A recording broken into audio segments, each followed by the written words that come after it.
Bienvenidos a esta tarde. Tendremos la charla de ciencia de datos que nos va a impartir Johanna Segura de Oracle. Es un gusto para mí poderles presentar a este conferencista. Les cuento un poquito sobre Johanna antes de darle la palabra. Tiene más de 20 años de experiencia en el área de tecnología de datos en empresas nacionales e internacionales. Ha estado relacionada al área de datos mediante los buros de créditos que iniciaron en Costa Rica para la toma de decisiones dentro del mercado costarricense. El reto de construcción de un score crediticio en el país fue una de las tareas importantes a realizar, así como intentar crear un buró con datos positivos y negativos para un mayor entendimiento del comportamiento comercial de los habitantes de Costa Rica. Posteriormente, inició hace más de 3 años labores en Oracle de Centroamérica como científico de datos para Centroamérica, Caribe y Latinoamérica. Para mí es un honor tenerlo hoy por aquí en este simposio de la carrera de informática empresarial. Bienvenido, Johannes, le cedo la palabra. Muchas gracias. Perfecto. Muy bien, vamos a arrancar para, en aras del tiempo, aprovecharlo.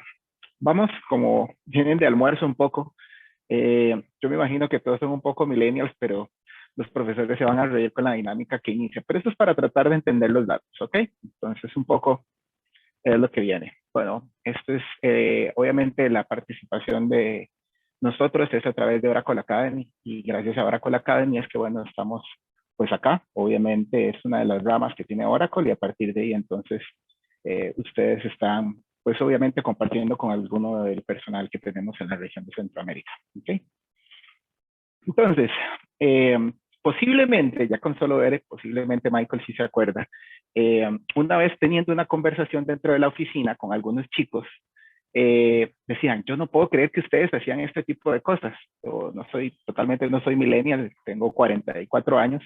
Entonces estábamos sentados en una mesa en donde había gente un poco más joven y gente más adulta, y entonces empezamos a hablar de los cassettes y que uno llamaba a la radio para que le grabaran una canción, ¿verdad? Y entonces uno tenía esa típica costumbre, todavía existe Radio 2, pero ya no existe Radio 1.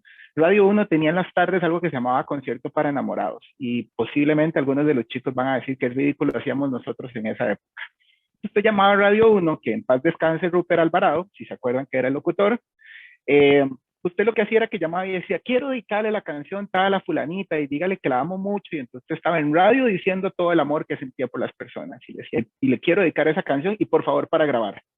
Ese por favor para grabar significaba que usted estaba en su casa con una radiograbadora de esas viejas, y usted tenía que apretar 2 botones así, a la forma pesada y grosera, para grabar la canción. Inclusive el locutor le decía a usted, bueno, ¿y cómo es para grabar? Y decía 3, 2, 1, y usted estripaba los botones para que le pudiera quedar grabada en el cassette.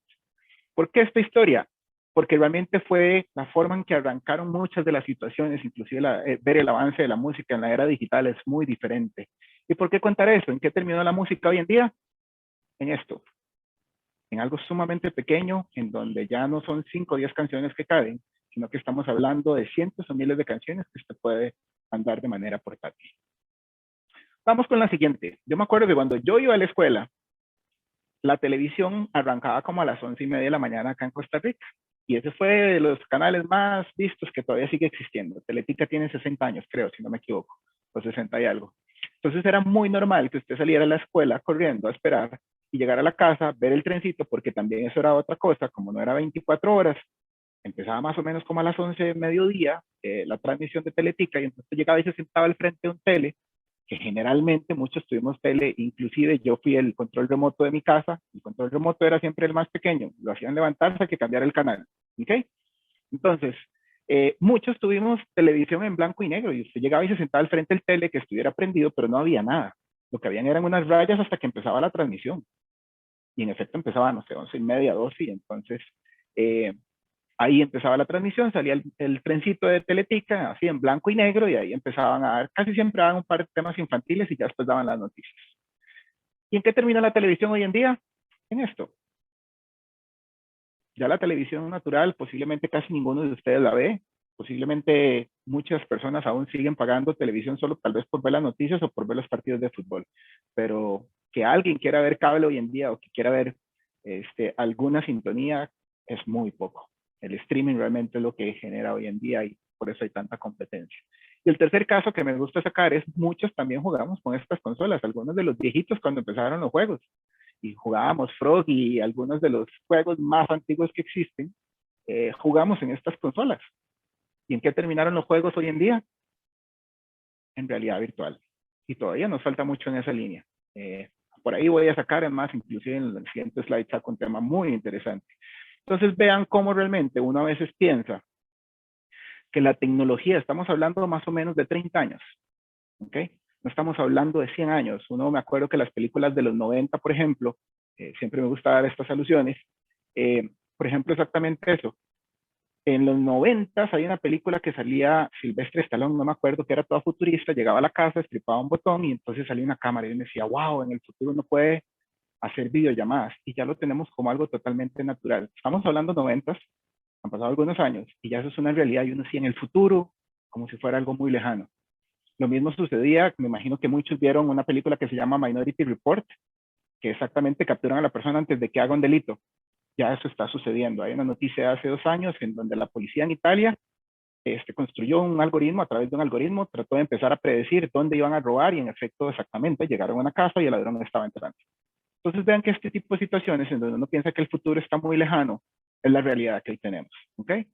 ¿Y cómo lo podemos ver? Yo no sé si alguno ha escuchado de este señor, Raymond Kurzweil, es una persona que a través de modelos de singularidad trata de predecir el futuro. Entonces, él en las últimas 2 décadas, aproximadamente 2, 3 décadas, siempre a través de modelos de singularidad, va diciendo qué sucede en cada década. Y si ustedes ven, hasta me gustaría pasarles después la presentación, o lo pueden buscar y buscan predicciones de Raymond Kurzweil del 2020 al 2029 y se van a encontrar este tipo de predicciones. Por ejemplo, de las cosas que uno dice, wow, eso va a ser como en el futuro, en muchos años, es la realidad que estamos teniendo. Empezar a pensar que, por ejemplo, en esta década se va a acabar el cáncer, porque por medio de nanobots se puede hacer. Pensar que realmente yo voy a tener un dispositivo interconectado biológico en el cual yo pueda, por ejemplo, almacenarme conocimiento. Y yo, inclusive, todo lo que veo, puedo agarrar y almacenarlo en la nube. Uno pensaría que eso es como muy al futuro. Creo que Carbon Copy se llamaba una serie que hablaba exactamente de eso, de poder hacer copias y de poder subir, por ejemplo, todo tu conocimiento a la nube. Y uno pensaría que eso es 2, 3 décadas de aquí al futuro. No, esa es la realidad que vamos a vivir en esta década de aquí al 2029.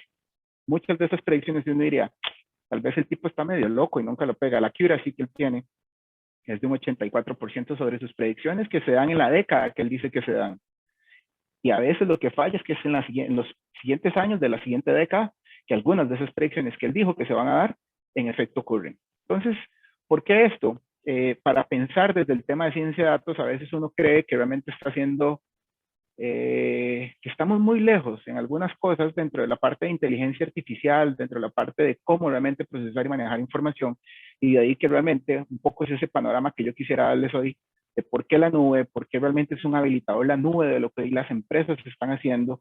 Y voy a arrancar a partir de un punto muy interesante, y es que nosotros a nivel de toda la parte, hablando en analítica en general, nosotros como región, no hablo solo Costa Rica, sino Centroamérica, estamos más o menos 3, 5 atrás contra, por ejemplo, países como Argentina, Brasil, Chile, que tecnológicamente ya llevan un escalón más arriba, y contra países, por ejemplo, como Estados Unidos o Europa, tenemos más o menos un retraso de unos 7 años, ¿ok? Para darnos una idea exactamente de eso, en la parte analítica y de trabajo en esa línea, y la parte de inclusive cómo se va haciendo la adopción tecnológica, aunque ya se habla de 5G en algunos lados, inteligencia artificial está manejando ya algunos temas de vehículos autónomos en las ciudades, por ejemplo en China, ya se está dando transporte público de manera autónoma, y así poco a poco hay una serie de tareas que la parte de inteligencia artificial va a empezar a apoderarse y tomar la agricultura, dentro de la parte retail, servicio al cliente, todo eso realmente la barrera de Turing se va a perder y usted no va a saber si está hablando con un robot o está hablando con una persona real. La barrera de Turing se ha perdido en muchos asistentes digitales y en muchos servicios que se dan hoy en día, pero poco a poco cada vez el ser humano va a empezar a interactuar menos entre sí y no sabe si está interactuando inclusive con un humano. Entonces eso es mucho de lo que realmente va a empezar a suceder en esta década.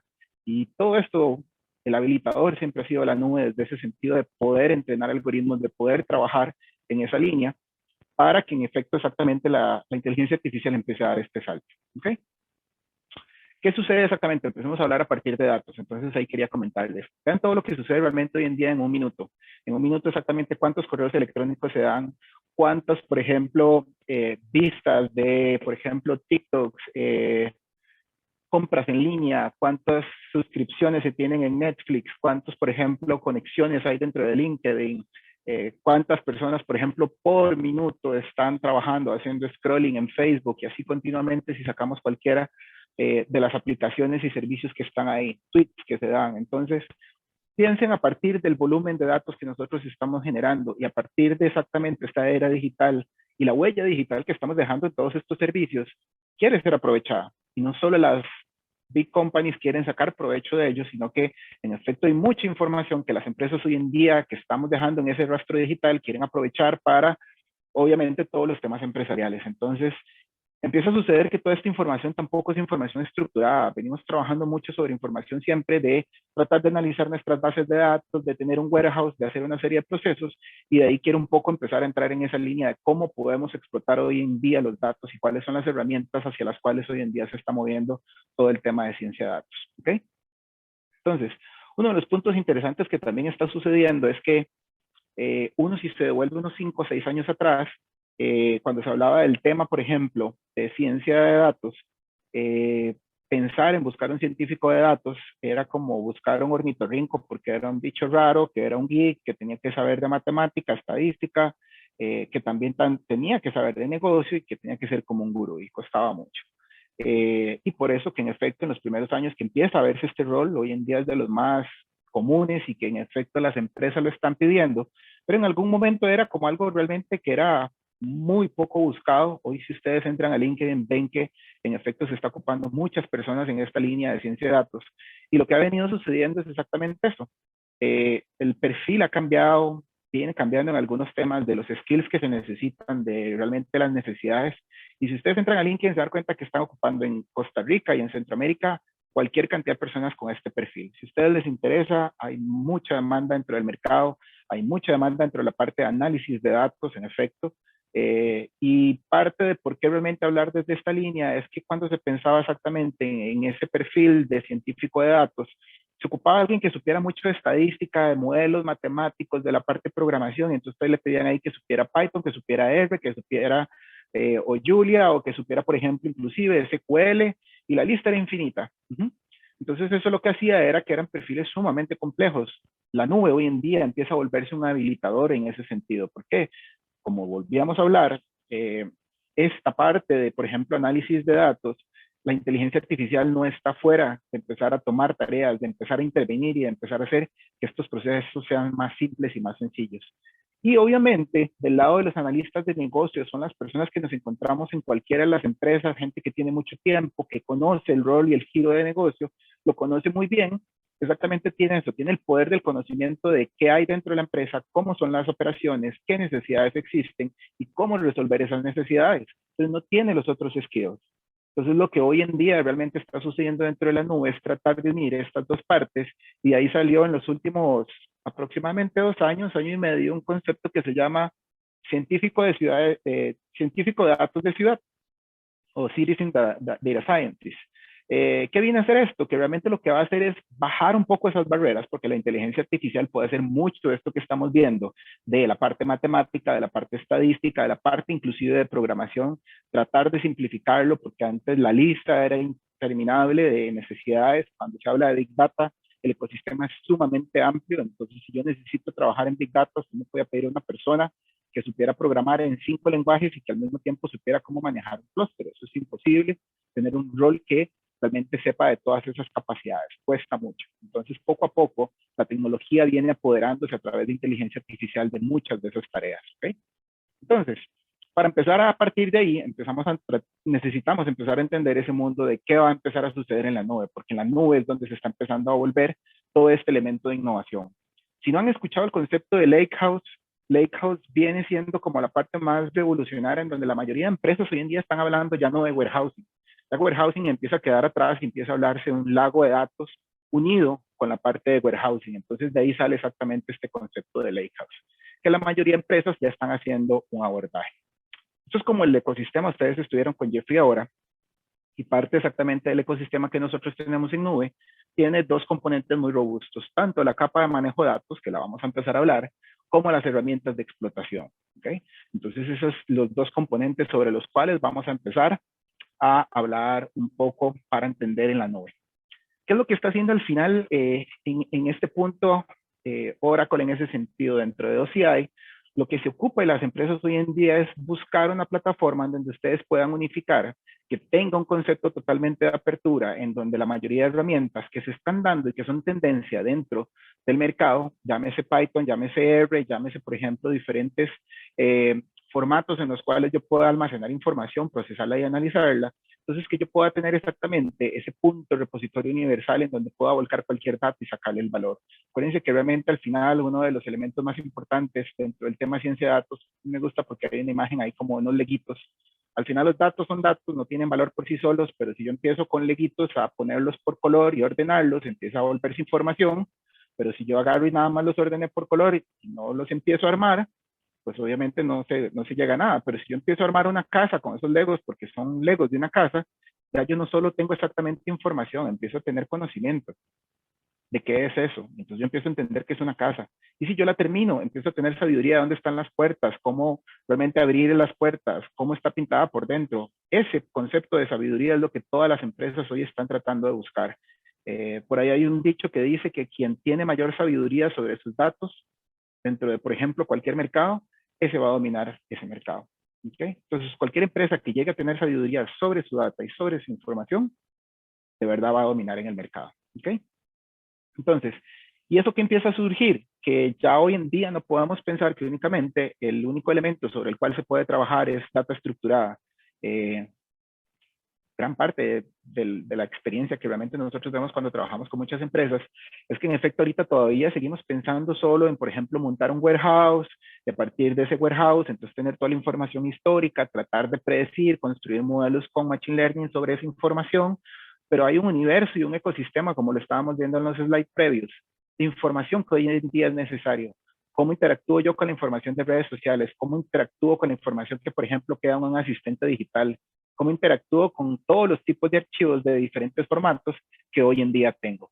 Eso empieza a hacer que este concepto de Lakehouse empiece a tomar una gran prioridad dentro de las empresas, ¿ok? ¿Y por qué viene exactamente este punto que estamos viendo acá, de por qué realmente es tan duro trabajar con los datos? Empecemos a pensar de que siempre toda esta información que estamos hablando, por ejemplo, archivos planos o, por ejemplo, documentos, imágenes, audio, video, que es información que hoy en día las empresas están obteniendo. La única forma que se pensaba previamente era decir, yo voy a tener un clúster de Big Data y necesito tener inversiones sumamente altas para poder analizar esta información con velocidad y que realmente pueda trabajar, porque son volúmenes muy amplios de datos y entonces conforme empezamos a ver que esos tipos de datos son muy diferentes, empiezan a generar complejidad para trabajar con la data. ¿Okay? Y al mismo tiempo, estoy exactamente en la otra parte en donde con la información que no es totalmente estructurada, veas exactamente cómo estamos hablando, por ejemplo, temas de clima o temas, por ejemplo, de redes sociales y demás, esta oportunidad es donde las empresas quieren empezar a unir toda esa información y ahí es donde exactamente eso, cuando yo empiezo a unir los dos mundos, la información estructurada con la información estructurada para sacar más valor, yo necesito herramientas correctas para trabajar ahí. El concepto de warehousing, exactamente como les decía, viene de pensar exactamente en eso, en la información estructurada, los conceptos de bases de datos tal cual que siempre hemos sabido, en donde cae toda la información transaccional de cualquier empresa, pero necesito que empezar a manejarla con información que tengo fuera.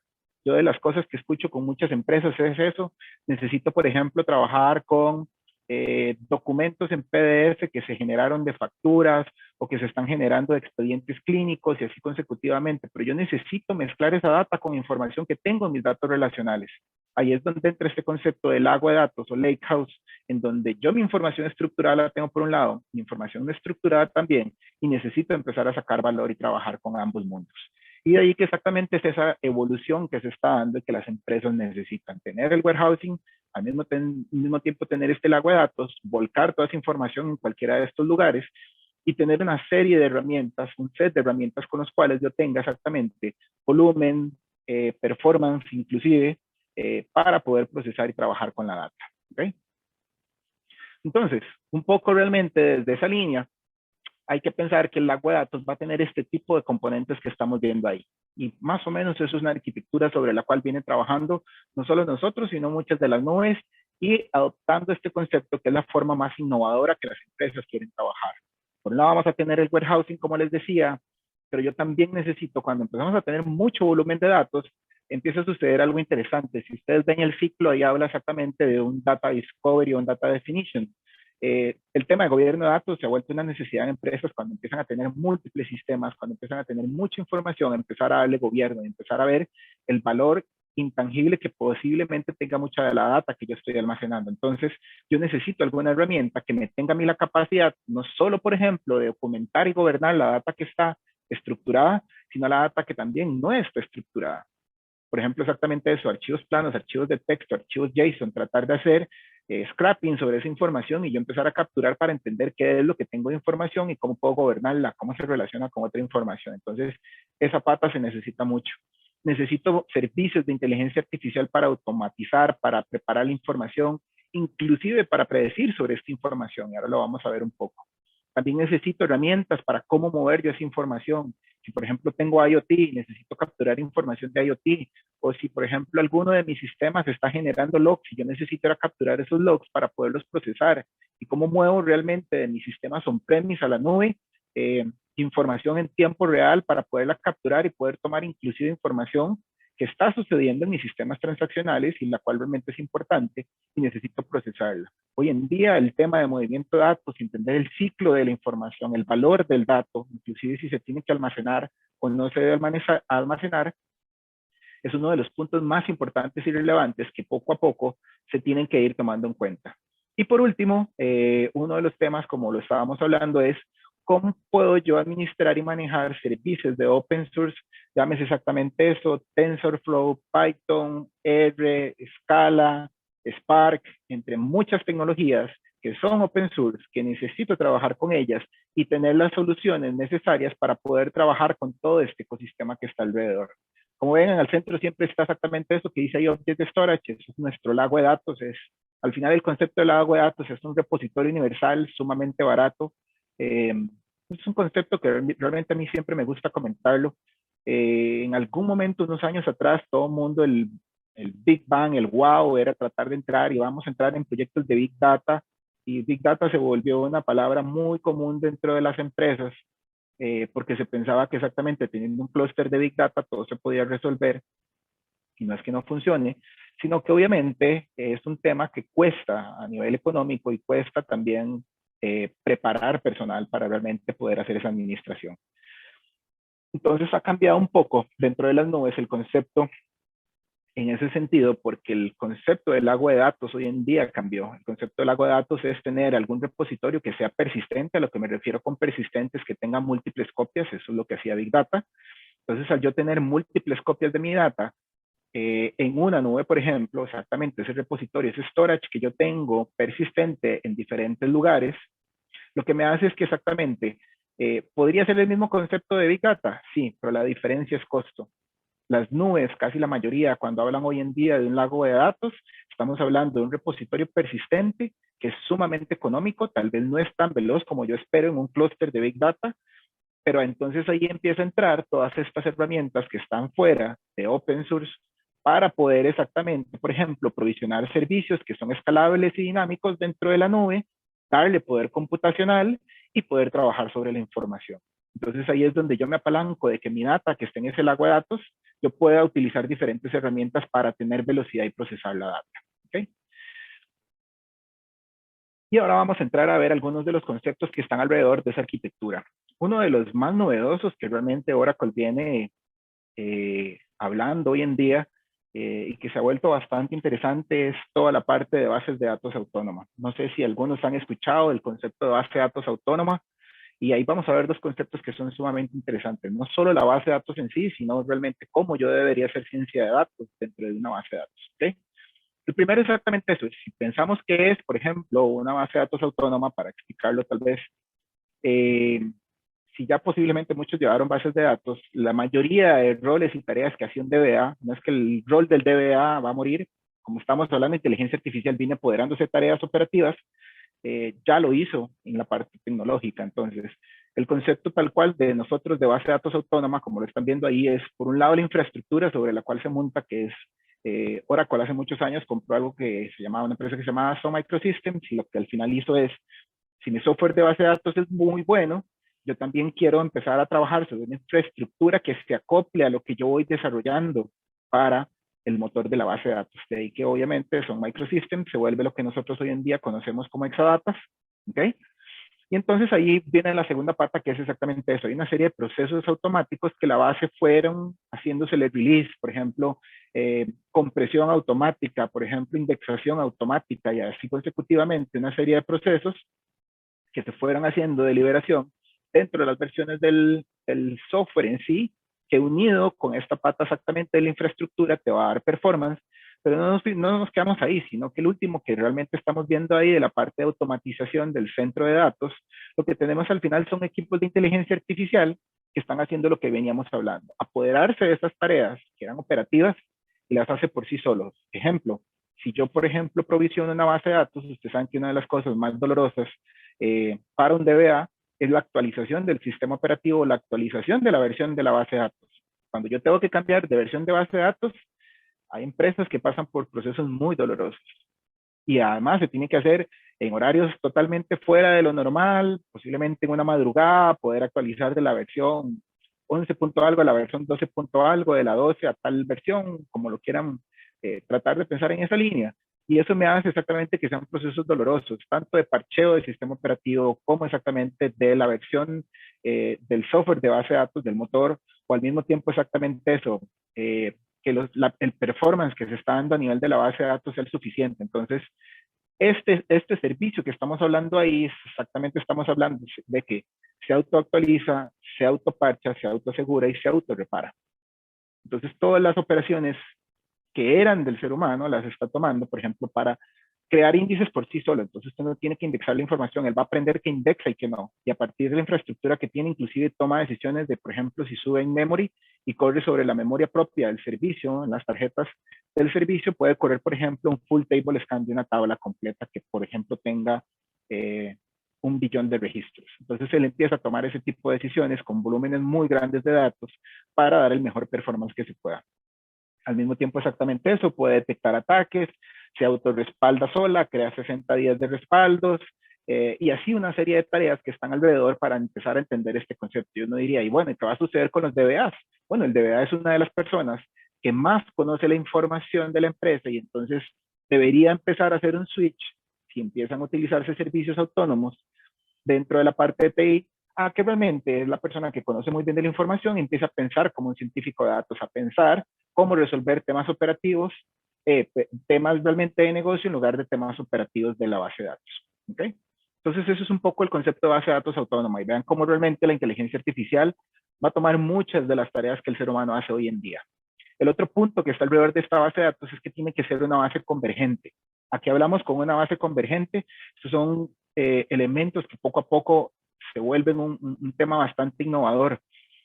¿Por qué viene esto? Que la base, por ejemplo, es una base políglota, o sea, que pueda almacenar diferentes tipos de información. Porque por los últimos años empezó a suceder que entonces, si yo ocupo, por ejemplo, guardar tablas de blockchain, tengo un motor de base de datos.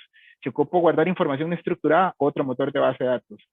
Tengo información relacional, otro motor de base de datos. Entonces, ¿qué me empieza a suceder a mí? O tengo información de grafos, información geoespacial, otro motor de base de datos. Entonces, imagínense tener un personal especializado en 3, 5, 6, 8 motores de base de datos. Eso se vuelve inmanejable.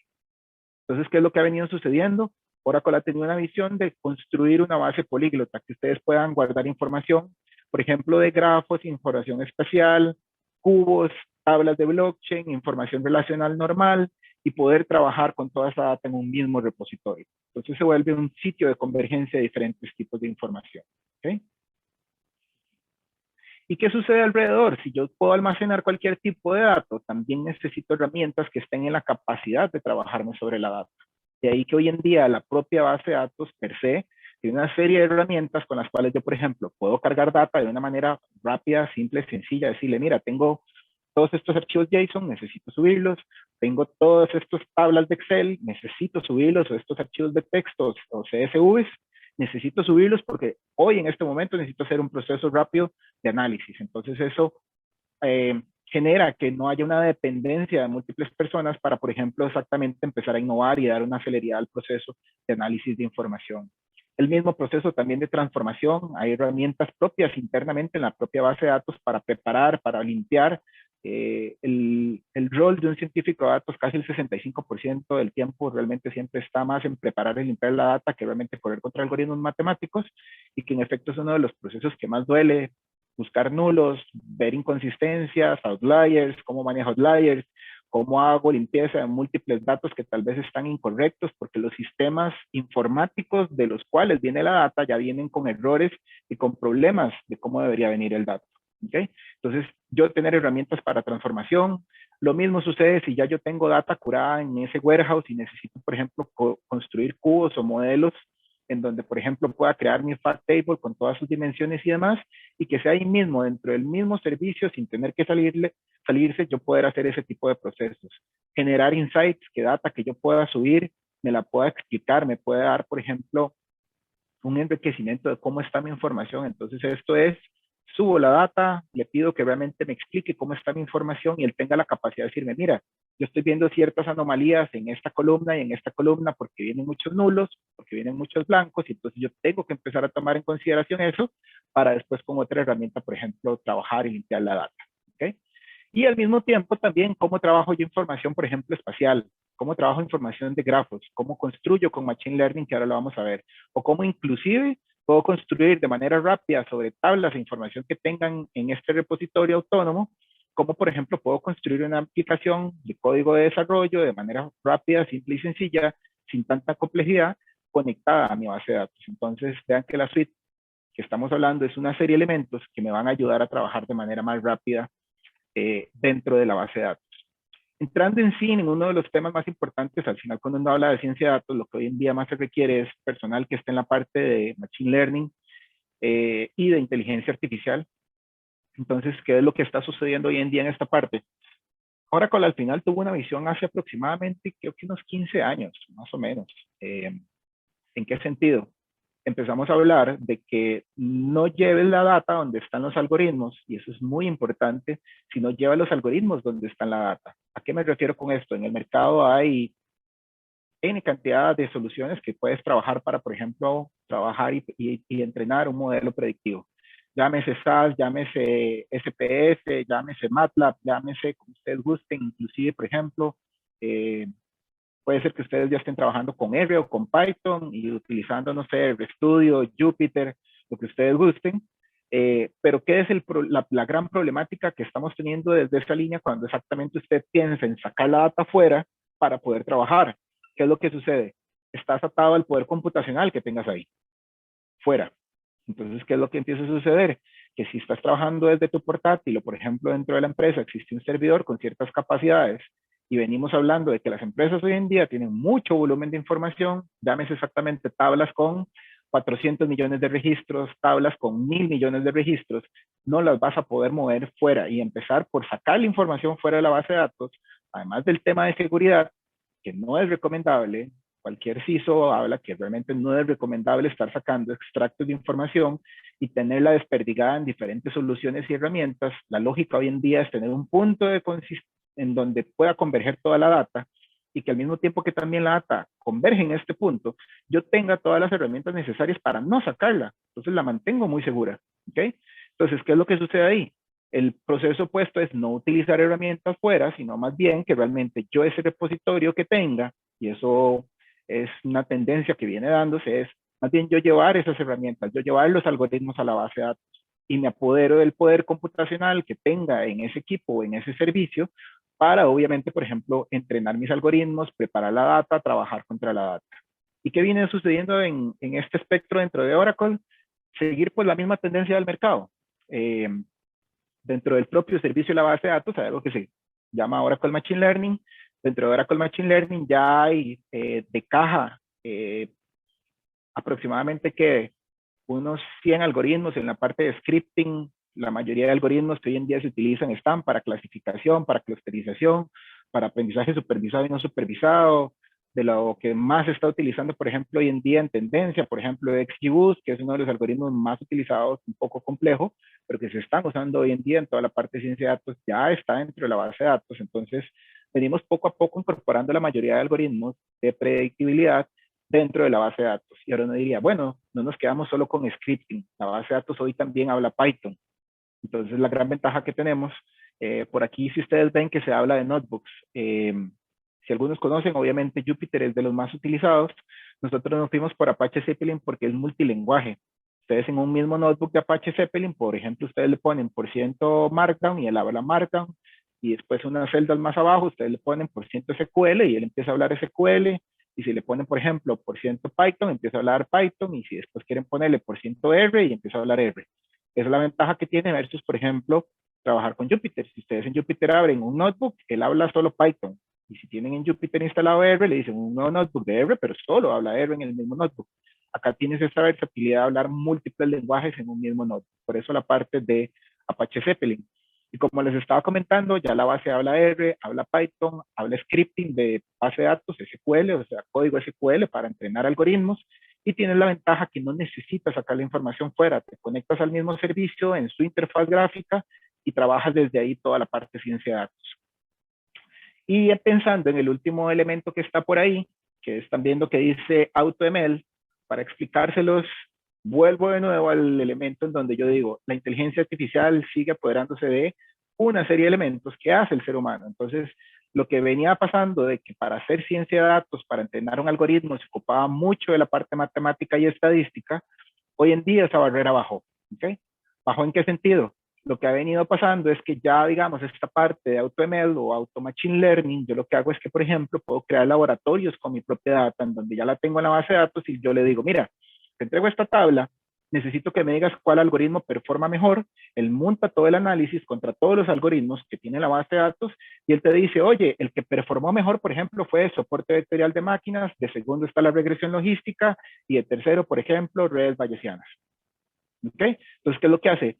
Construye las matrices de confusión, construye todos los procesos estadísticos por detrás para ver cuál performa mejor dependiendo de la tarea que tú le das. Tú le defines la data y qué es lo que tratas de predecir y él te puede rankear los algoritmos. Entonces, esa parte de selección de algoritmos es el punto 1.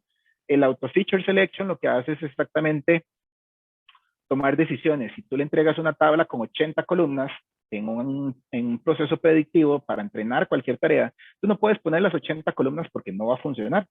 Va a haber ruido de datos que, por ejemplo, por correlación no funcionan. Entonces, ¿qué es lo que hace? Lo que hace es que toma las 80 columnas con ese segundo y te dice, mira, de las 80 columnas, las que yo veo que tienen mayor importancia son estas 10, 12. Y esas son las que considero que podrías utilizar para entrenar el algoritmo que ya definimos cuál fue el algoritmo que performa mejor. Y por último, el autotuning es exactamente eso. Ya yo tengo las variables que funcionan, tengo el algoritmo, le entrego a ambos y le digo, oye, ¿sabes qué? Tuneame este modelo para ya ponerlo productivo. ¿Okay? Entonces, vean cómo realmente siempre la inteligencia artificial viene hablando de apoderarse de las tareas operativas que veníamos haciendo. Y de ahí calza exactamente el concepto de científico de ciudad, en donde no es tan importante enfocarse en solo los procesos matemáticos y estadísticos, sino conocer bien negocio y que la innovación se dé dentro de la nube a partir exactamente de tener herramientas que me apalanquen a que las tareas sean más simples, más sencillas, más versátiles y más rápidas, porque el tema de ciencia de datos a veces cuesta en tiempo de procesamiento. ¿Okay? Ahora vamos a ver el segundo servicio. El servicio se llama tal cual la charla Data Science, ciencia de datos. Al final, para tratar de entenderlo, lo que se ocupa dentro de ciencia de datos es tener un ecosistema de open source. ¿Qué hizo Oracle? Como lo estaba mostrando en las primeras láminas, hay toda una capa de manejo de datos, hay toda una capa de analítica. Dentro de analítica tenemos este servicio de Data Science, pero lo que hizo es, para tratar de entenderlo en la base nuestra, nosotros, como cualquier nube, infraestructura, tenemos múltiples tipos de storage, múltiples tipos de poder computacional que se pueden utilizar. Ya no solo hablemos de CPUs, también hablemos de GPUs, ¿verdad? Entonces, ¿qué es lo que hemos hecho? Dentro de toda esa infraestructura que se tiene, yo puedo montar un servicio sobre el cual pueda hacer ciencia de datos y que sea totalmente open source, en el cual yo pueda montar Jupyter o pueda montar un Zeppelin, pueda trabajar con Python, con Julia, con R, o utilizar frameworks como por ejemplo exactamente eso que hablábamos, XGBoost, o utilizar por ejemplo Keras, TensorFlow, dependiendo de las tareas que vaya a hacer. Yo puedo por ejemplo entrenar algoritmos para reconocimiento facial, para hacer una serie de tareas que necesite con la parte de TensorFlow y que tenga la capacidad y el poder computacional de trabajar desde ahí. Entonces, ¿qué es lo que empieza a suceder? Tengo las herramientas con las cuales mi equipo, mi personal dentro de mi empresa se siente a gusto y también tengo la capacidad de conectarme a cualquier fuente de datos, no solo internamente dentro de la nube. Pensemos exactamente eso. El concepto inclusive hoy en día es multicloud. Casi ninguna empresa está pensando en quedarse en un solo competidor de nube. De todos somos diferentes y todos tenemos fortalezas. Y obviamente entonces si alguien es fuerte en un lado, puede ser que yo tenga algunos servicios en ese lado, y si alguien es fuerte en otro, también tener algunos servicios de ese lado para tener lo mejor de los mundos que existen, ¿ok? Entonces ahí viene también un concepto multicloud muy apalancado y muy fuerte en los próximos años. Y que entonces lo que se requiere es eso, tener el mundo en donde la apertura me dé, yo por ejemplo, conectarme a OS3 o al Blob Storage de Azure, si tengo bases MySQL, poderme conectar, si tengo base de datos autónoma también, o un SQL Server o cualquiera, de obviamente los repositorios que existan, donde exista data, yo poderme conectar y analizarla. Y que ahí entra el concepto de, desde la definición y el ciclo de un problema y cómo realmente uno pasa por todo el tema de entrenamiento de modelos, se necesita pasar obviamente por estas etapas. Entonces, cuando pensamos pasar por cada una de estas etapas a partir de un problema, acceso a los datos, exploración, modelado, validación, el despliegue del propio modelo y estarlo monitoreando que funciona, tenemos que pensar también que tenemos todo un equipo detrás. ¿Okay? Entonces, parte de las necesidades que se ocupa es gobierno de modelos, ya no solo gobierno de datos, sino gobierno de los modelos que yo voy generando, versionamiento, que mi equipo pueda trabajar con diferentes herramientas como lo vimos. Puede ser que en una entidad, yo lo he visto en muchas entidades financieras, acá en Costa Rica hay entidades financieras que yo he visto que, por ejemplo, tienen un porcentaje de personas que les gusta R, trabajan en R, otro porcentaje en Python, y tienen MATLAB y tienen 2, 3 herramientas. Es muy normal ver ese tipo de comportamientos y la lógica es poder tener músculo, volumen y obviamente versatilidad para trabajar en diferentes soluciones, un equipo que realmente esté unido buscando a partir de esa definición de un problema poderlo resolver. Entonces, ¿en qué termina en esa línea? Lo que el servicio de ciencia de datos te da es una plataforma abierta para manejar con cualquiera de los frameworks y cualquiera de las necesidades que existan, pero el punto importante es la elasticidad que te da la nube. Si yo, por ejemplo, tengo un problema específico en donde necesito hacer, por ejemplo, reconocimiento de imágenes o procesamiento de archivos, ¿ok? Y yo necesito exactamente, tengo 400 millones de archivos que necesito procesar y los necesito para mañana. Ah, pues bien, empiezo a ver cuál es el performance que me da cualquiera de los recursos que existen en la nube, que existen, como les decía, diferentes tipos de procesadores, diferentes tipos de servicios, que se vayan a trabajar desde memoria no volátil a, por ejemplo, tener Dense.io, que es mucho más rápida, que son equipos interconectados, que tienen muchas capacidades, como lo están viendo ahí, a mayor capacidad, pues obviamente vamos a tener mejores resultados. Y así se paga. Entonces, eso es una de las grandes ventajas que hoy en día se tiene dentro de nube. Usted en nube paga por lo que usa. En cambio, pensar exactamente esto, tratar de resolver un caso de uso en donde tuviera que comprar, por ejemplo, equipo computacional de muy alto valor, aquí lo estás, por decirlo así, rentando por unas horas y realmente resuelves tu problemática a muy bajo costo. Entonces, eso es una de las grandes ventajas. Yo tengo una problemática, puedo construir un laboratorio, provisiono el servicio con muy buena capacidad, lo rento por 2, 3 horas y después destruyo el servicio, me guardo el valor de mis datos, lo que procesé, el algoritmo que entrené, y ya puedo desechar ese equipo, no vuelvo a pagar por él porque ya mi ejercicio y mi laboratorio de la definición del problema lo resolví de manera eficiente. ¿Okay? Y lo mismo sucede con el storage. Hay diferentes tipos de storage, dependiendo de la necesidad que yo ocupe, puede ser que alguna data la tenga, hay un concepto que se llama como data fría, data tibia y data caliente, dependiendo en dónde esté la data fría, posiblemente es información que ya casi no utilizo, no proceso, la puedo tener en el agua de datos o la puedo tener archivada, o inclusive exactamente eso, la data media, dependiendo de lo que vaya a hacer, volumen, o provisionar ciertos servicios ahí, o ya data caliente, que por ejemplo eso puede ser un clúster de Big Data, puede ser algún servicio que interconecte o trabajar en Spark. Spark al final es procesamiento en memoria, eso es lo que requiero yo, necesito memoria y sobre esa memoria poder correr un proceso con Java, con Python, con cualquier lenguaje de programación que me funcione para trabajar sobre Spark, yo poder exactamente entrenar un algoritmo, preparar la data, dependiendo de lo que vaya a hacer. Entonces estos dos mundos empiezan a convivir y me ayudan en ese sentido. Y pago por lo que uso únicamente, esa es la gran ventaja. Por eso es que muchas de las empresas tienen este proceso tan rápido de innovación dentro de la nube. Y por último, este es el último elemento del ecosistema que quería hablar. Ya vimos el punto de cómo yo puedo guardar la data, ya vimos dos elementos sobre los cuales yo puedo explotar la data. Y el tercero que viene sucediendo es que ya hoy en día todas las nubes tienen servicios de inteligencia artificial. ¿A qué vamos con esto? A veces no hay que inventar el agua tibia. Ya hoy en día existen algoritmos que te pueden hacer detección de imágenes. Como les decía, la inteligencia artificial viene trabajando de una manera sumamente abrumadora en el entrenamiento de algoritmos en esa línea. Entonces, procesamiento de lenguaje natural. Hoy en día todas las empresas quieren exactamente eso dentro de Speech. Y la parte de procesamiento de lenguaje natural, voz, texto, texto, voz. Ya hoy en día ustedes, por ejemplo, saben que Zoom ya puede, por ejemplo, hacer traducción de idioma en tiempo real sobre las conferencias que se dan.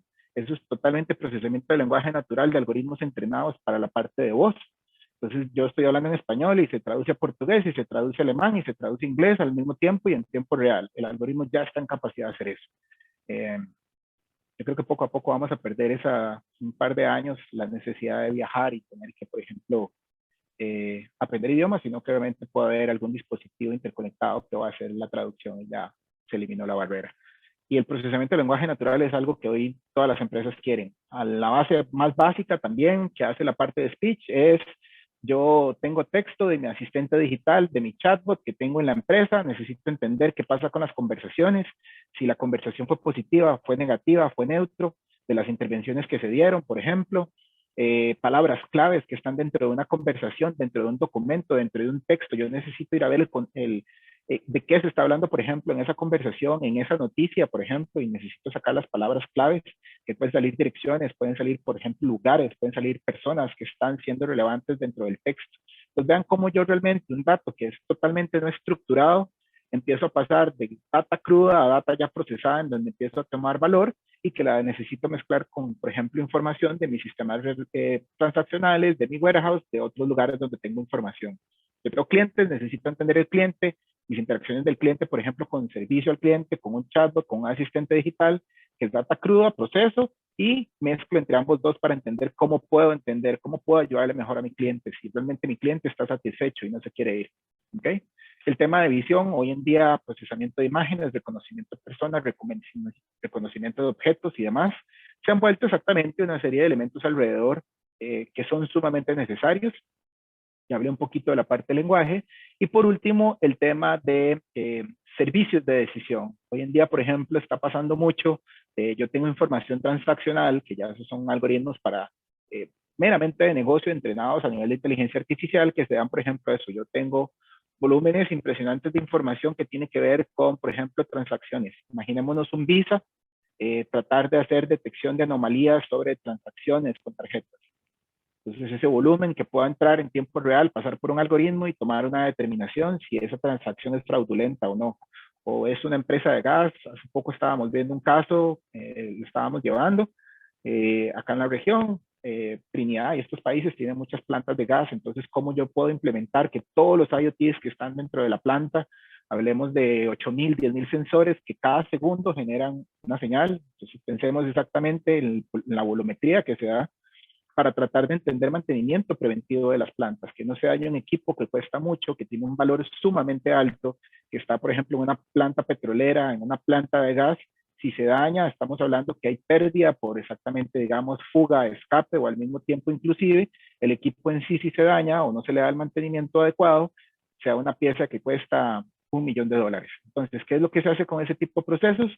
Capturas información de IoT, vuelcas toda esa información sobre el servicio que está en tiempo real, que pueden y tienen la capacidad de analizar anomalías del servicio de acuerdo a los valores que se están dando en el tiempo en ese servicio. Entonces yo puedo volcar volúmenes muy amplios dentro de esa toma de decisión. Entonces, detección de anomalías, forecastear, por ejemplo, información y poder hacer predicciones, forecastear o hacer predicciones del clima, de valores de cualquier tipo. Entonces, este servicio de decisión toma ese tipo de tareas en donde a través de inteligencia artificial solo le entrego los datos y él me entrena un algoritmo de manera rápida, simple y sencilla. Entonces, esto es lo que estamos viendo hoy en día, que es el auge de cómo realmente podemos apalancar y ayudar a las empresas en ese sentido. Y como les decía, clasificación de imágenes, entonces que el algoritmo ustedes agarran, suben cientos, miles o millones de imágenes sobre ese algoritmo, lo entrenan para que detecte exactamente eso, tipos de vehículos, por ejemplo, puede detectar personas.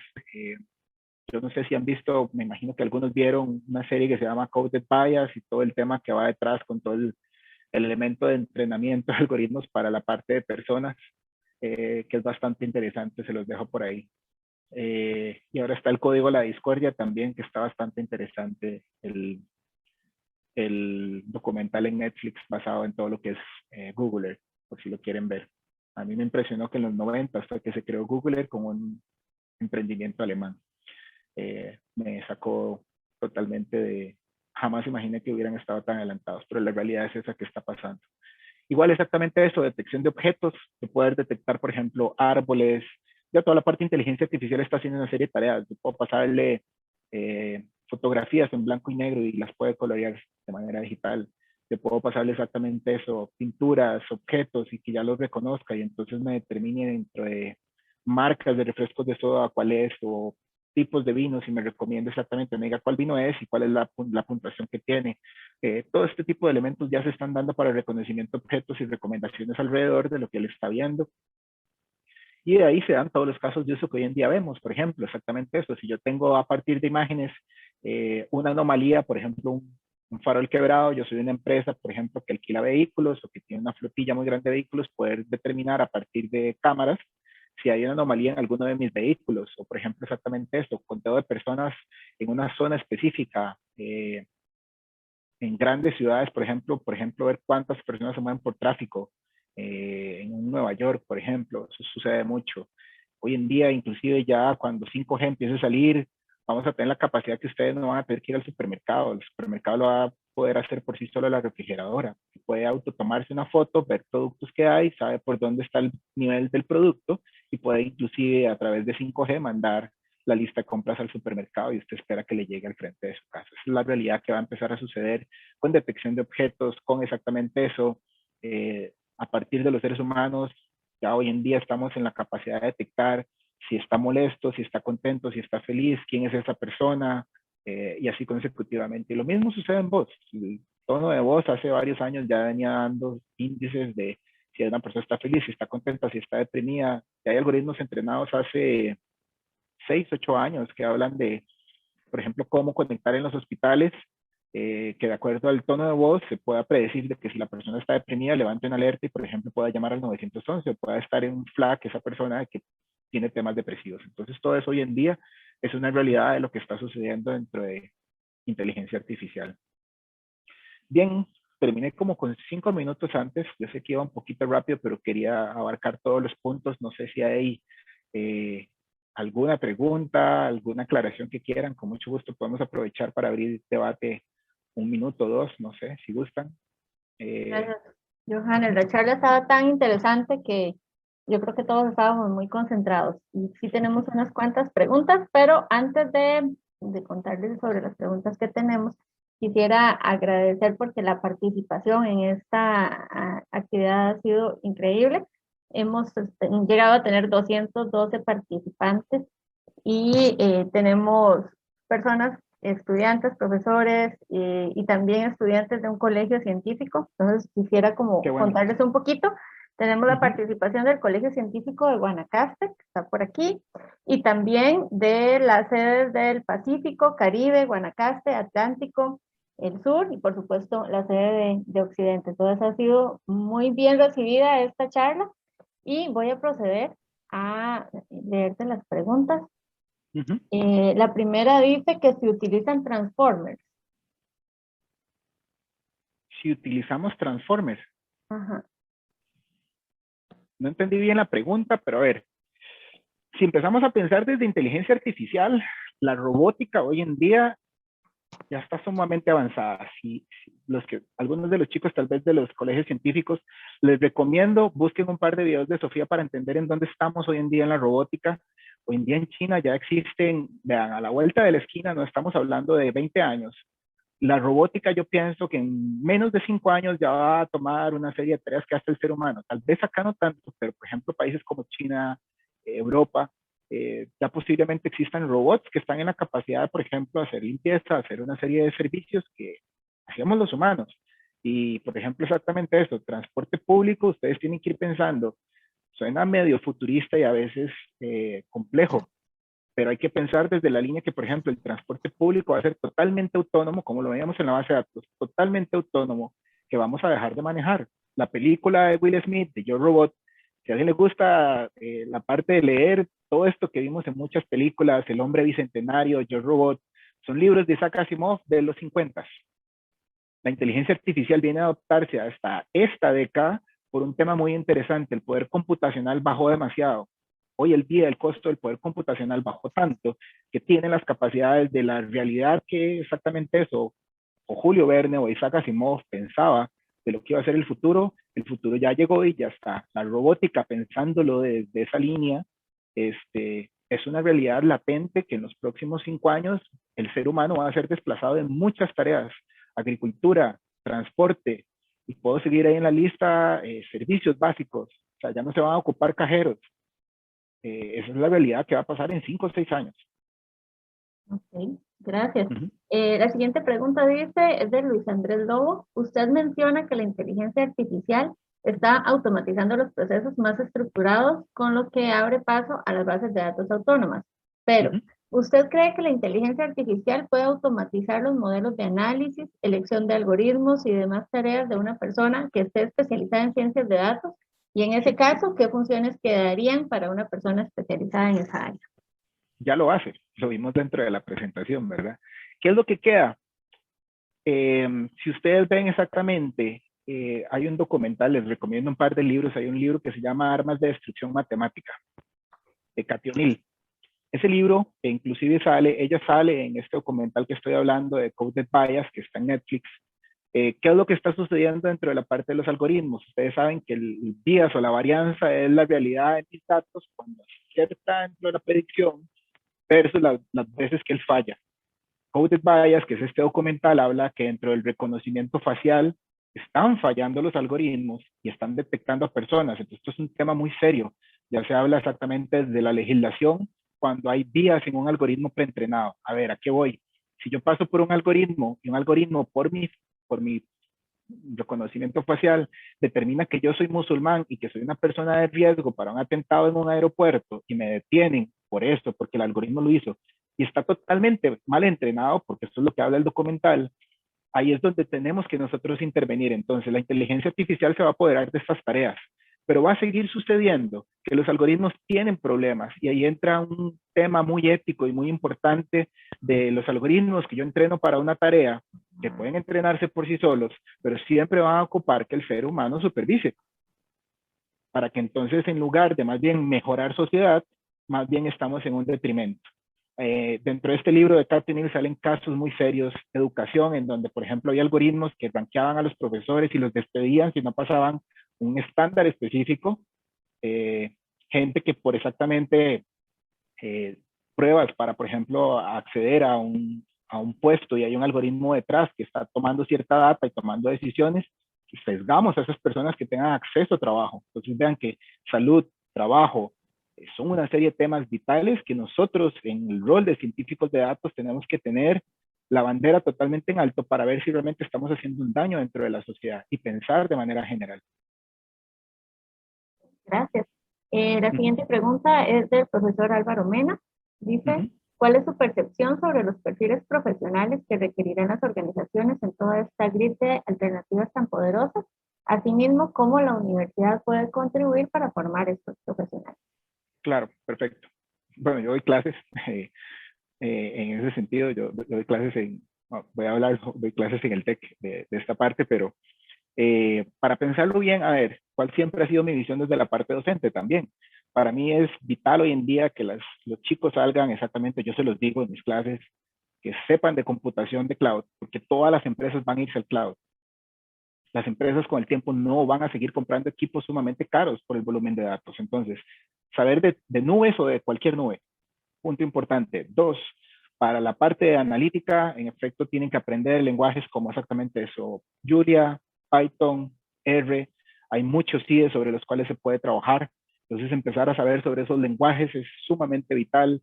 Tener una mente acuciosa para trabajar en los datos. Yo siento que exactamente, a veces yo les digo más eso, no son tanto las herramientas, sino empezar a tener un comportamiento crítico para ser científico de datos. Eso es más importante que saber, por ejemplo, SQL para mí. Pero en efecto, uno de los lenguajes más utilizados es saber SQL, cómo hablar con los datos que estén en una base de datos. Saber un poquitito los conceptos básicos de Big Data, me parece que eso se ha vuelto vital. Y hay dos, tres elementos que empiezan a variar ahí en ese sentido. Puede ser que no todo el mundo quiera ser científico de datos, sino que realmente le guste más la parte de deep learning y cómo entrenar algoritmos de inteligencia artificial. Son dos campos aparte. Y la parte de inteligencia artificial, usted no ocupa saber matemática y estadística, ocupa saber programar. Y ahí entran algunos IDEs y otros frameworks que realmente si a alguien le gusta esa línea, pues puede aprenderlos. Entonces son como los elementos, dependiendo cada quien que quiera, que sí se necesitan mucho. Para mí exactamente eso, saber de bases de datos, saber cómo manipular data de diferentes formas, empezar a tener ese pensamiento crítico para resolver problemas y dos, tres lenguajes. Yo creo que el espectro, antes yo veía inclusive empresas que decían que sepa Big Data, que sepa Power BI, que sepa también Tableau y que al mismo tiempo también sepa de SQL, Cassandra, Mongo y le pedían 5 motores de base de datos. Eso es imposible, usted se especializa en algo. Y esto es lo que va a venir en la tendencia. Gracias. Y la última pregunta que tenemos dice, a futuro, en 10 años, ¿cuál cree que es el perfil de un científico de datos? Muy largo el tiempo y esto se está moviendo demasiado rápido. Es complejo saber qué va a pasar en el 2030 o 35. Más, me gustaría, lo que hablé, busquen las predicciones de Raymond Kurzweil y se va a dar cuenta que en 10 años esto no sé dónde estará. Y si realmente el rol de nosotros puede ser que ya esto esté tomado por la inteligencia artificial en muchas cosas. Es complejo. Gracias. Bueno, muchas gracias, Johannes.